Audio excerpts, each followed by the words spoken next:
What this study is looking at is a brand new way of capturing wind energy, and that is through airborne wind platforms, harvesting platforms that are up in the sky and able to capture much faster winds that are much more consistent.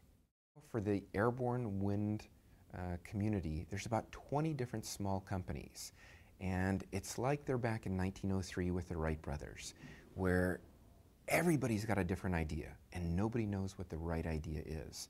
There's other technologies that can synergistically impact and make a big difference on what the right solution is. And NASA's been very involved in these other technologies, such as autonomous vehicle control, advanced tether materials, advanced inflatable structures, things like that that can really empower new solutions in this newly emergent area. Not only did we interview each of the major companies to understand what the technology gaps are and how NASA expertise could map into those, we also developed new advanced concepts that map into these new technologies that NASA has been developing and creates entirely new concept paths and approaches that can make a big difference.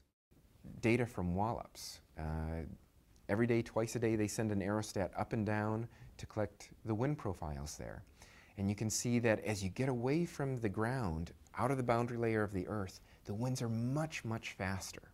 The power that you can extract from the device isn't just a function of the velocity, it's the velocity cubed. If you do a comparison of some of the renewable energies and the power densities, well, you can see that solar is only about 50 watts per square meter. Ground-based wind is about 200 to 400 watts per square meter, while airborne wind is at least 1,000 watts per square meter and all the way up to 10 to 20,000 watts. One of the other key things is the availability of this power. If you look at the slide, you see instead of having availability of 30% for the ground-based systems, it's more like 50 to 60% for the airborne systems. The interviews that I conducted were also with the FAA and the DOE to understand their perceptions of what the technical gaps were. And it's interesting because the DOE doesn't know what to do with these airborne systems. They don't have any experience with them, but they directly map into NASA technology expertise.